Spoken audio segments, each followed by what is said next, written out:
Thank you for joining this edition of the Parent-on Teacher video series. My name is Charles Nwahiwe, and the question is, we have been at home for a couple of weeks now, for 2-3 months, and the question is, how has this affected our families? How has it affected especially the learning of our children, their education? And so we've been looking at this question, and today I'm going to continue on this series, and I have two people here with me to talk about this. I have Dr.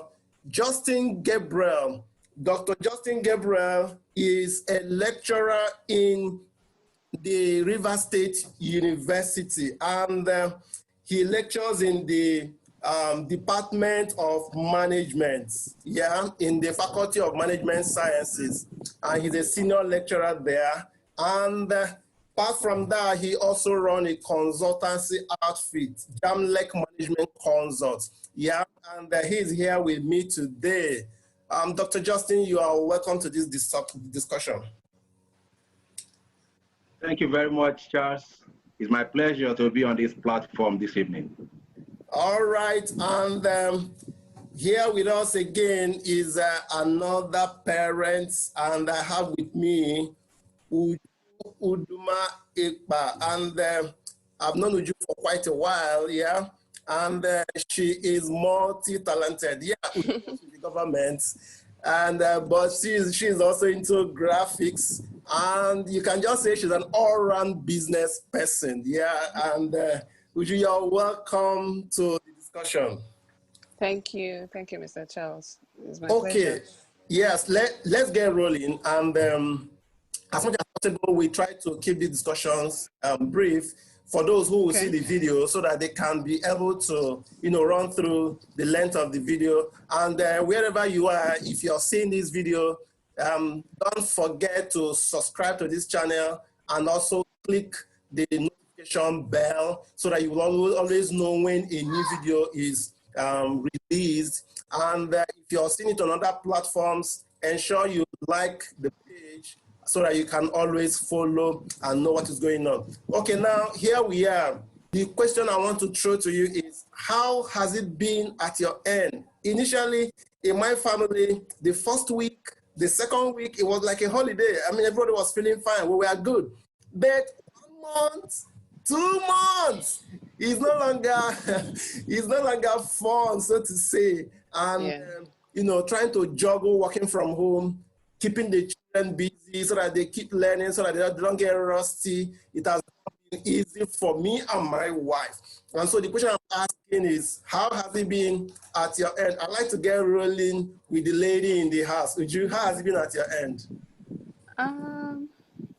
Thank you. It hasn't been easy. It hasn't been very easy. Like you said, the first week was very much like a holiday. We just slept and worked. Like for someone like me who was always going to work and having, sometimes late schedules, I found it like, oh, this is time to rest. So I used to have late mornings, and the children too were having late mornings. We didn't know. We thought it was going to be like a 1 week experience or 2 weeks and we'll all be back to work. So we wanted to maximize the time and just, rest with it. And then after the second week, it was going on and on like that. So at some point, we started bringing out their books, or, we went to YouTube first of all. We started with exercises. We realized that everybody's just lying around and eating. So let's start with exercises. So we did, we went on YouTube. There's this guy, PE with Joe. He's a British man. So we would follow him to do his aerobics every morning. And after that, children, they started getting very restless. So what next, mommy? So what's next, daddy? So we were always looking for things to do, and it really got out of hand. So one particular day I had to drive to their school. Luckily the headmistress was there, so I just requested for books. So please give me something, just give me books that they are comfortable with as per school books. let them have something. Read all the storybooks in the house. They've read everything.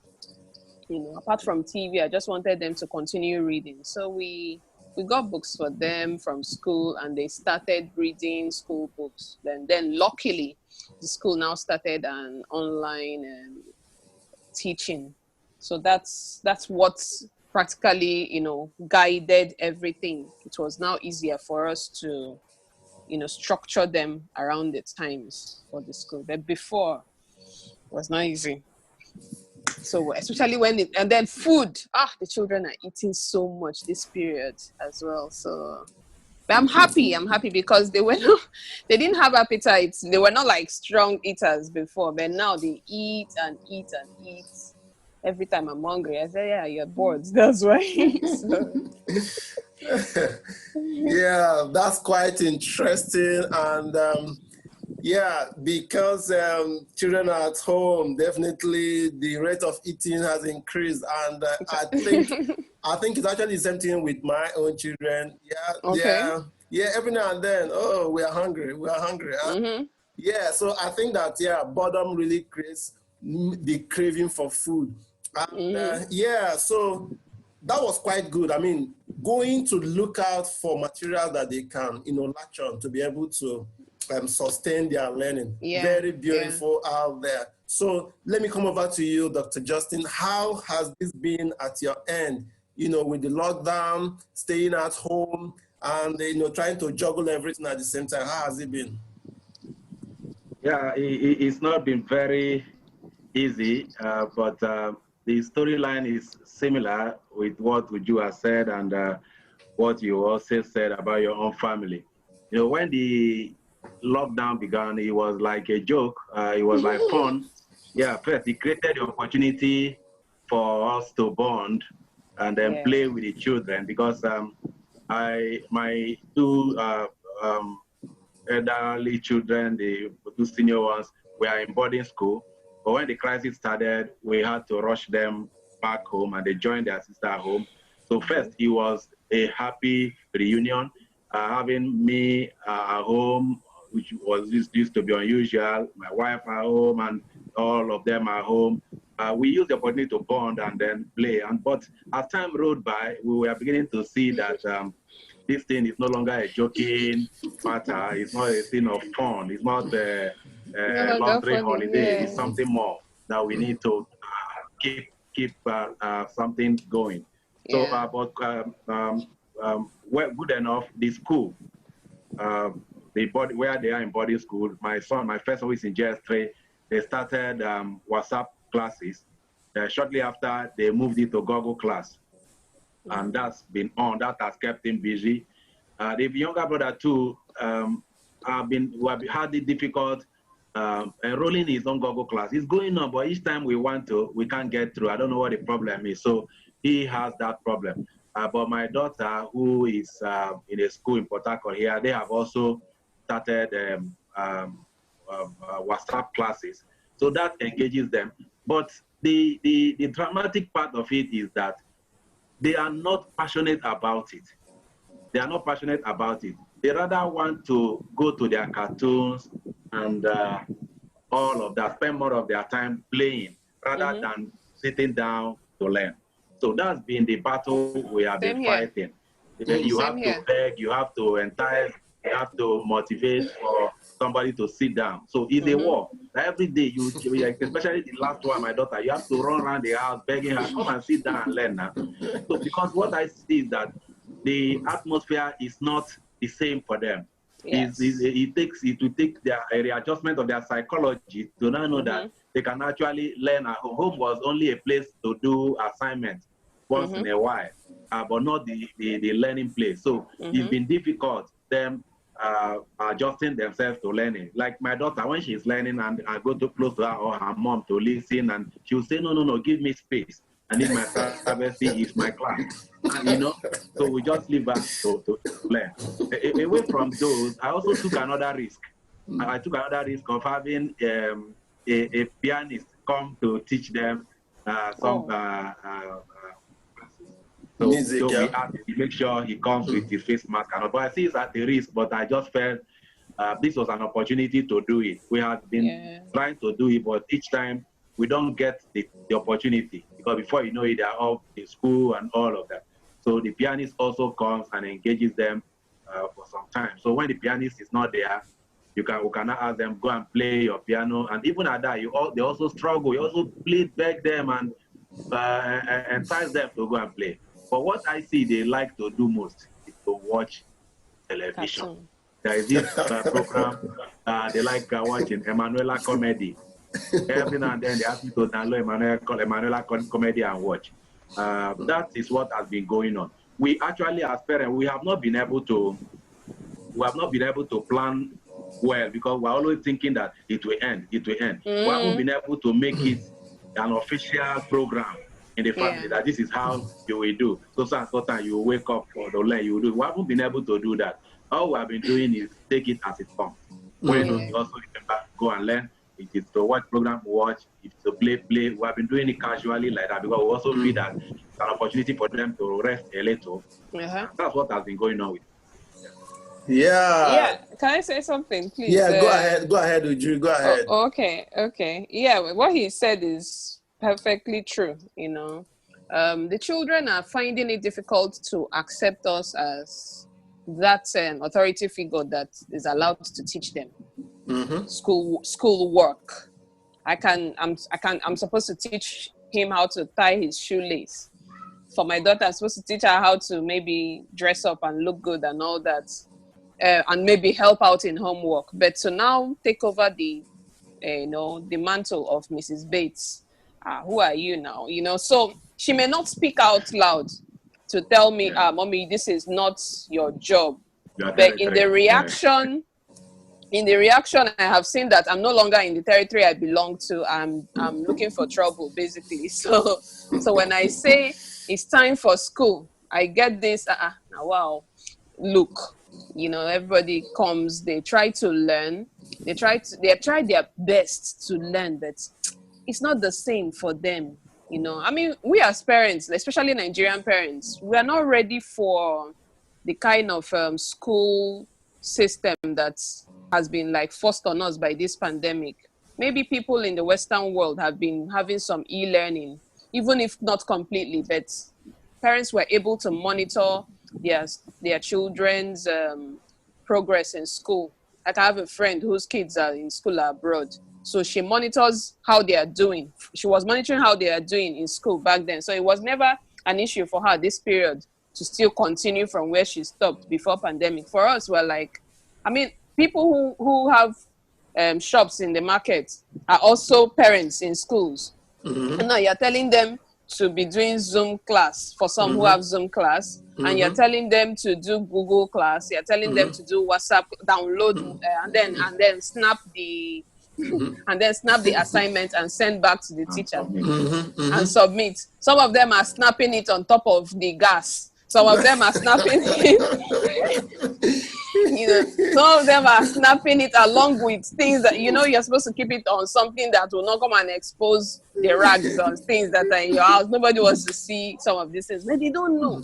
This is not something we signed. We only signed up as parents. We didn't sign up as teacher. And all of a sudden, we are now teachers, you know, and the children are finding it quite difficult to accept these strange teachers now that, you know, have been forced upon them. But I think what will make it easier, this is okay. I like the way they started with WhatsApp. I like the way they started with WhatsApp, so that they can easily start easing it into proper e-learning style that we can all, I hope they don't stop after the pandemic. Maybe over the weekend they can have 1 or 2 classes, you know, so that we would know how these things are working. And then I don't know how they will make it easier for parents who are not computer savvy, because it's quite difficult for a lot of parents to cope. We didn't sign up for this at all. Yes, we did not sign up for this. That is exactly how it is. I think that in my own situation, probably what helped in the transition was that last year I did a volunteer work in my children's school. I took them through a program called Scratch, so that they can learn coding.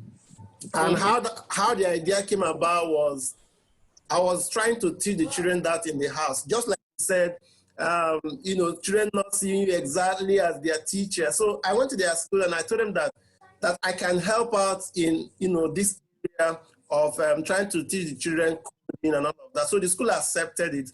So me and my my team from the office, every Friday, 1 hour, the school gave us 1 hour every Friday, we'll go there and we'll take the children within the age range, we'll sign up for, take them through that program to be able to learn Scratch, for coding. But what really happened was that now that we're in the pandemic, so it was more like, okay, what we started last year, can we just continue from there? And so we now started the transition. I started looking for avenues, platforms where we could continue with that series. So I found Khan Academy for mathematics, and it really worked. Yeah, it has been working well. So I use them too. Yeah, so it also helps to ease off the pressure of trying to teach.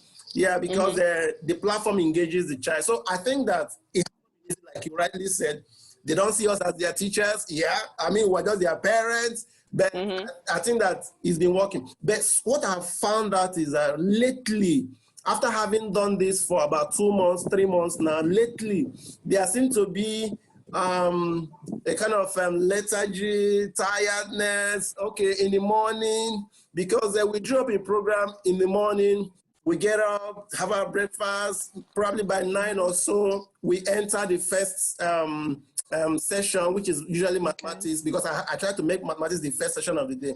But I've discovered that these days, in recent times, everybody is so sluggish this time around, as if Daddy, just leave us alone, we're just tired. That kind of feeling. There's no motivation. Exactly. So, Dr. Justin, what do you think if this situation persists? Because actually we're going into June and nobody is actually sure of what's going to happen. If this situation persists, what do you think, that will be the fate of the children's learning while we are still in the house? It's a very big problem. Just as big as the pandemic is, so the consequences that it has come with, especially with regards to this educational system. See, there was an issue Uju hinted briefly. You and I are talking about this possibly because by the grace of God, we can afford to have gadgets, we can afford to buy data. And then what about the millions of Nigerians who cannot afford these gadgets, who cannot afford data, who have not seen light in their neighborhood in the past 6 months, and who do not even own generators? And the majority of the people are in this category. How are they going to cope? That's the first side of the problem. Before now, UNICEF report has shown that 1 in every 5 of the world out-of-school population is a Nigerian. 1 in every 5 out-of-school population is a Nigerian. And again, 10.5 million Nigerians within the ages of 5 to 14 were out of school. Okay, these reports were there far before the pandemic. Now with the pandemic, what is going to happen? With those who can afford these facilities, it is quite tasking, it is quite challenging. We are even saying that boasting like we did this, we did that because because it is lockdown. We do not have much to do on our tables. By the time as the thing is progressing, activities are indirectly picking up. Government is removing their hands from control, and we're leaving this whole thing to personal discipline and self-management. When we get to that level, when we begin to get busy also, and then the children cannot get back to classroom, what happens? Who will stay with them at home and then guide them through these studies? This is a big issue.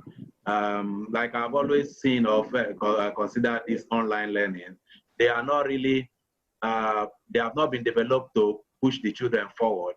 They have been developed to keep them busy and occupied. Because We have common systems, common exams that children all write. The junior WAEC, the senior WAEC. So if your own child is having online lectures, where is he going to write his exam when the rest are not writing? So that means that there is stagnation. So we all just have to pray and ask that a way out should just come, that God just comes down and then let this whole thing just stop, or we find a way to just live with it and then let things return to the way it should have been. It should be. Online learning for us here in this part of the world is not, we are not prepared for it. We're not. We're not prepared for it. The technology is not there. The psychology is not available with us. So it's not something we can use to grow. Unless government wakes up and takes things seriously to the point that we now have at least minimum hours of power availability in every nooks and cranny of the cities, that at least of the state and of the country, that at least, because I hear the politicians have always said that Nigerians now have regular light. I don't know which part of Nigeria really, but if we can just improve and be a little sincere, have regular light, and then what about parents with the gadgets? How many parents can afford phones that have the facility for internet? These are the issues. The problem is just enormous. It's enormous. Now, if parents even have, what about the children? How many children can use one phone? Of late, I have got to go and repair old phones to see how my children, each of them can have something to hold. I've not even been able to satisfy them. My daughter is still asking for her own. I say, use your brother's phone. He said, no, she needs her own. She's a person of her own, and she's right. So these are the challenges. If I am struggling like this too, what about the man in the village who does not have a monthly earning, who has nothing to do and has 12 children? So that means automatically those children are out of school.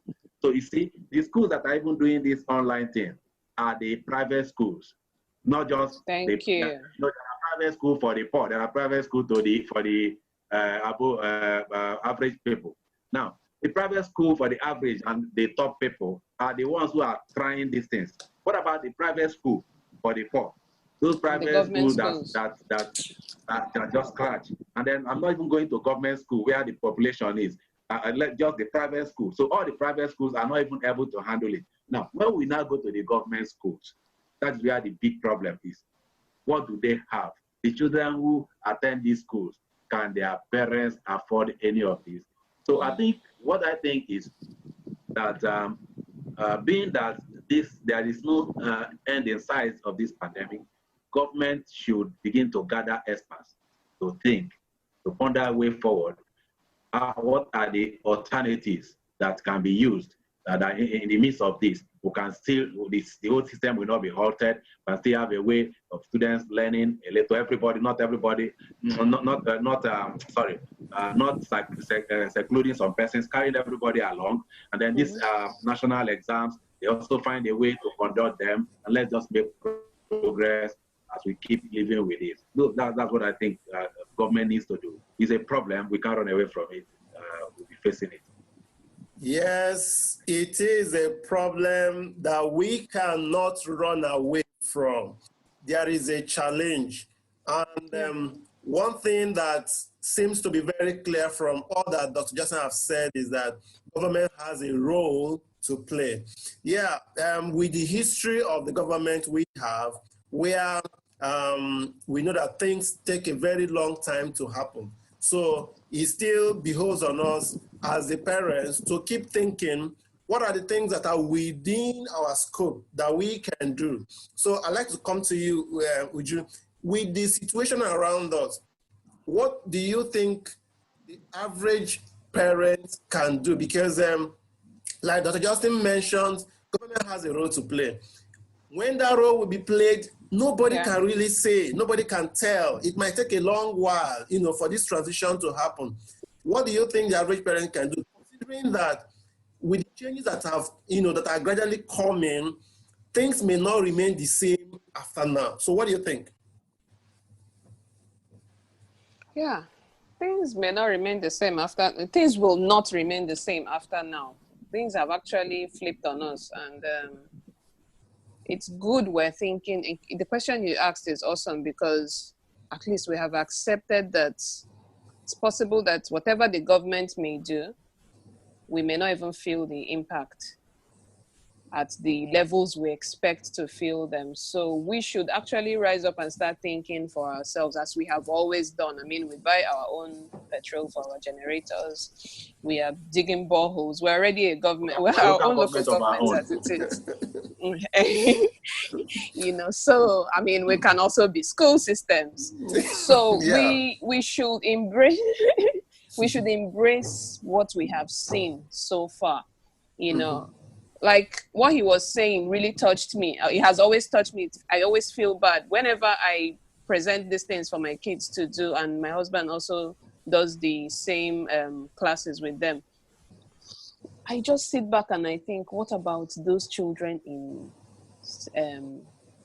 government schools? So they've lost their chances of ever learning anything this period. So I don't know what we can do, honestly, but we should just continue what we are doing. Let the children become more independent. Like now, we let them go through the classes by themselves. We just watch and see them. Like my son knows how to use PowerPoint very well now, just because of pandemic. Wow. So, and he can play the audio. He's 7, you know. And before now, he had no business with PowerPoint. But now he has PowerPoints that the teachers are sending. So what we're doing is just helping. We can only be strong. We need to be firm, as in super firm, because these children are stronger than us. They know the buttons to press and we'll just melt. So we also need to be very, very strong. If not, they will ride us. If not, they will miss it as well. And that's our job. We need to get back there and settle some of these things. Maybe set time. No, you can't watch. But for people with teenagers, Mr. Justin, sorry, I don't know how to do that one for you, because they have a mind of their own. But at the same time, you can be firm and still say no TV until 4 o'clock. You guys finish up your work, and I need to see what you are doing. Then no tablet until 4 o'clock, no game until 4 o'clock. You know, so let's know the time for school. Even if they manage to do only one, that's the sad part, because they may be scheduled to do 5 and they do 2. We're trying, but we'll keep trying. We should not get tired, you know, because I think most of the thing, I'm getting tired. I won't lie, because sometimes I tell my son, I beg, when you wake up, come and wake me, because if you're waiting for me to wake up, I may sleep. Sometimes I sleep late. Like I've been quite busy. I don't, you know me now, I don't stay idle. So I just woke up different talents that I've dropped. I make face masks now. I do all sorts of things. Wow, great. So I just, I've been sleeping a bit late these days. So I wake up a bit late as well. So I begged him, I said, please, when you wake up, wake me up so that we can start school early. Because if we don't start early, we will not finish early, and it will affect your playtime. My man is on top of that game. So when he gets up, he will come to call me. So I think we should get them involved and give them the responsibility of knowing that this thing is here, or this thing is for real. Because they also think that is, I mean, my daughter thinks I know when pandemic will end. So she keeps telling me, Mommy, when coronavirus ends? I said, I don't even know when it ends. So every statement starts with, when coronavirus is over, please, can you help me do this? We don't know when it will end. So if there's anything you need, let me know. Let's just start seeing how we can do it. So they need to they need to know the gravity of what we're in, and the fact that this thing can actually last longer than a year if possible. So I don't know. We just need to be strong and mentally there as well. Yeah, as parents, we need to be strong. As parents, we need to sustain what we have going at the moment. As parents, we just need to keep pushing, because we are the teachers, you know, at home at the moment. We are the motivators. We just can't drop any of the balls, you know. Talking about really giving them responsibilities. I think that this is just like you rightly mentioned, some of them have started developing new skills within this period, and it's been awesome. It's been great. And for me personally, I've actually enjoyed seeing children being able to try their hands on a couple of things. And what that tells me is that, just like you said, the boss, we have to keep pushing, we have to, we have to keep moving with it. Now, so because this issue, like you all have seen, the ramifications are huge, very huge ramifications, huge breadth, huge length. I mean, it's so wide. We may not be able to exhaust what we are discussing completely today. But before we wind down today's discussion, let me come back to Dr. Justin. Now that from the thoughts Uju dropped on the table, we don't know when this is going to end. So we just need to keep pushing. We just need to keep motivating the young ones. We just need to keep trying whatever we can to, be going. Because like Uju pointed out, what I've learned is that if they can just do a little, like I tell my children that if you can just spend 30 minutes on maths every day, just 30 minutes only, that you're going to be a great mathematician, and they work with that. So it may not be doing so much, just doing a little, keeping the things moving, and then, being able to improve on it. So the future of learning, the future of education, the future of the children is what we're talking here. Dr. Justin, yeah. what do you think that, with all these uncertainties surrounding everything, especially concerning the children's education, their learning, their future, would you have rightly mentioned that we cannot drop the bus, we cannot stop. What additional thought do you want to add, going forward? Because the lockdown may be called off tomorrow.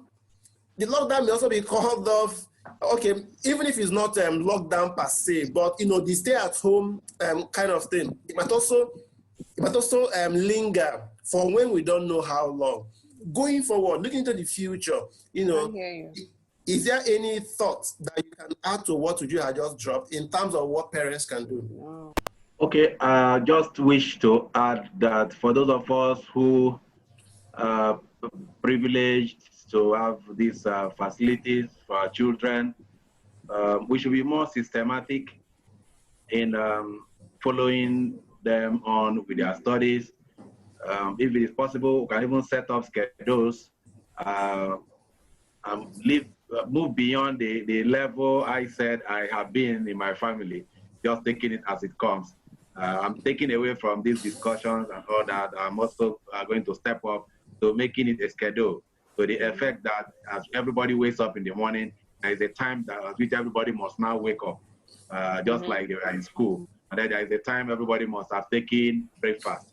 There's a time everybody should go and sit down for studies. And then by the time we all draw up such schedules and then stick to it as much as possible, even though it may not be as effective as the regular school would have been, but they will not lose everything completely. Some time ago I was discussing with somebody who is a bit advanced age than I am. I said he was a little boy during the Civil War, that he never went to school for those number of years, but that today he has covered up for all of those things, that this whole thing will just come and go and life will also normalize. So let's ride on that kind of faith, that no matter the disruptions, no matter these challenges, while we do our very best as parents to keep our children intellectually active, we should also trust in God that ultimately this whole thing will have an end. For every pandemic, every problem, every challenge will always have an end. And then life will either return to normalcy or have an alternative normalcy. And then we'll move on from there.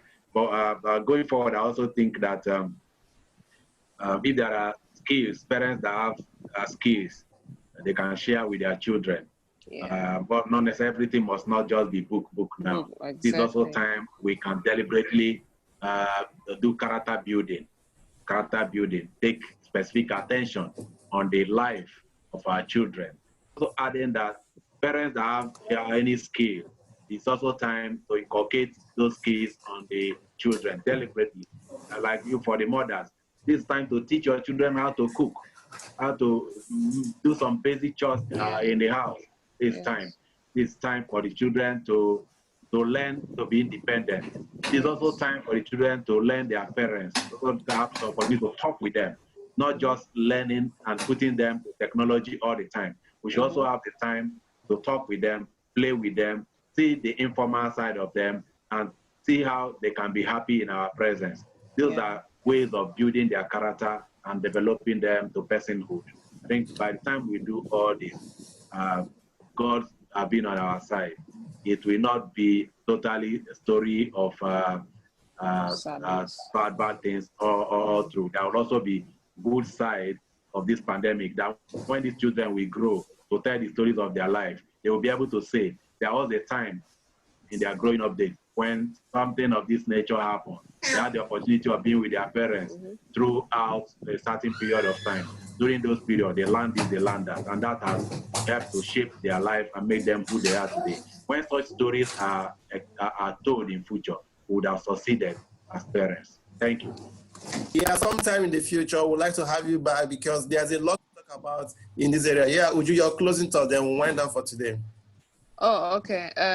Closing thoughts, well, more or less like a statement as well. I think what he just said struck a chord because I know a friend of mine who, basically told me that yes, pandemic is a horrible thing, but she's happy to be spending time with her daughter this period because her daughter has learned so much. Her daughter is so mature this period and has learned so much. And I have learned so much about my children as well. At least I know who the politicians are. I know who the strong characters are in my family now. And, there was so much we were missing when we were in the office. There was so much. Now we're spending that time that they were in the school, we were in the office. We're spending all that time with them. It's not just weekend. We're spending all that time with them. We're learning so much about the children. And I'll probably need to add that parents should find time to take their children outside once in a while.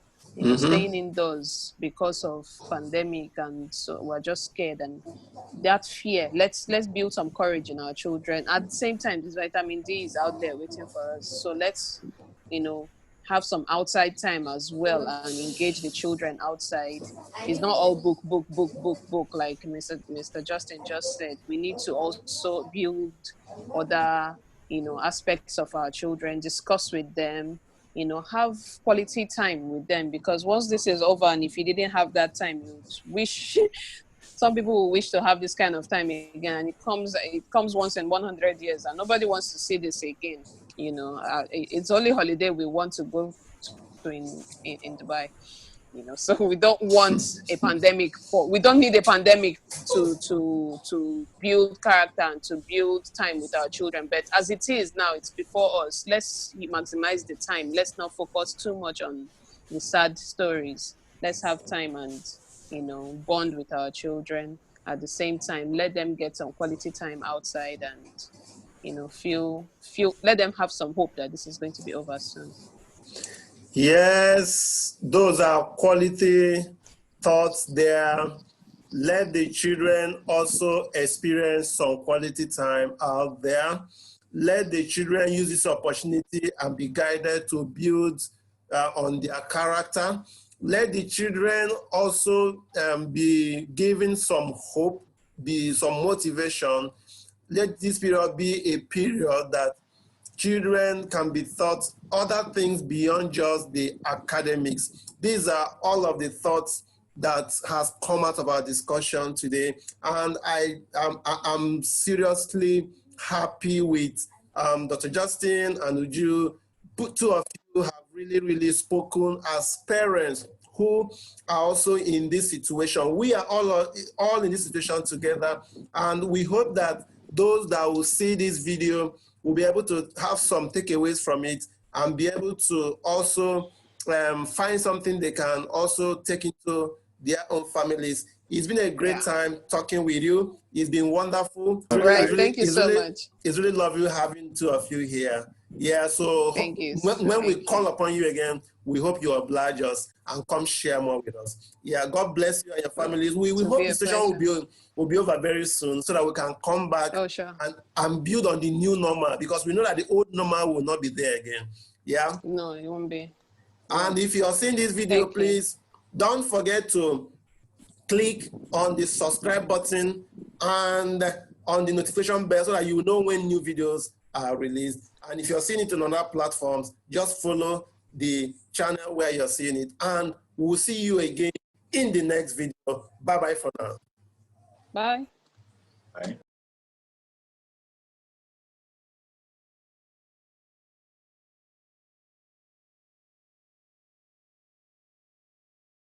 Bye.